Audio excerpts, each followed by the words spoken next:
তা সবার আগেই তো আমি জিজ্ঞাসা করবো যে শিবধামের সাথে থেকে ভক্তি করে কি কোনো রকম ন্যূনতম উপকার আপনারা কিছু বুঝতে পেরেছেন? এত ভালো পেয়েছি, আমার যখন শ্যামবাজারের দোকানটা চলে যায় আমি বাবার কাছে খুব কেঁদেছিলাম, দিনের পর দিন কেঁদেছি। বাবা যখন একটা কথা আমাকে বলেছিল যে তোর অনেক কিছু হবে কৃপালাভ, তবে আমি যা কৃপালাভ পেয়েছি না আমি বলতে পারবো না। বাবা যা বলেন একদম আমার মনে বলতে পারছি না। শিবধামে এসে আপনাদের মনের ইচ্ছা পূর্ণ হচ্ছে, তাই তো? তার জন্যই আজকে আরো আপনারা আপনাদের মন থেকে আপনারা চেয়েছেন যে পয়লা বৈশাখের দিনকে বাংলার নতুন বছরের প্রথম দিনেই আপনারা শিবধামে মহাপ্রসাদ বিতরণ করবেন এবং ভক্তদের উদ্দেশ্যে হাতে প্রসাদ তুলে দেবেন, তাই তো?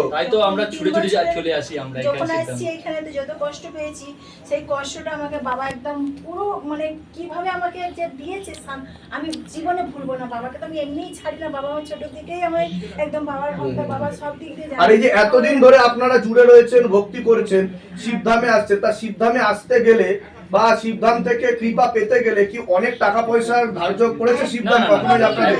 কারণ বহু মানুষ এখনো অব্দি শিবধামে এসে পৌঁছাতে পারেনি অ্যাপয়েন্টমেন্টের জন্য। তারা ভাবছে যে আদেও কি এখানে প্রচুর টাকা পয়সার গল্প আছে, এখানে গেলে অনেক টাকা পয়সা লাগতে পারে বা জোর করা হয় বা ফোর্স করা হয় এখান থেকে? নিজের মনের ইচ্ছে তুমি যেইটুকু তুমি সমর্থন। আর আপনি এই যে প্রসাদ বিতরণ করছেন এটাকে আপনার স্বইচ্ছায় করেছেন, এখান থেকেও তো যে আপনাকে জোর করা হয়েছে বা কিছু তা তো নয়। না না বাবা, একদম না, একদম না বাবা।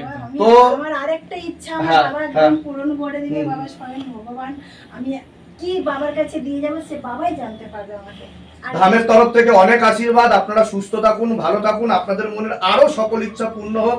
আর শিবধামের নাম প্রচার করবেন যাতে আপনাদের যেভাবে ভালো হতে পেরেছে আরো মানুষের ভালো হতে পারে।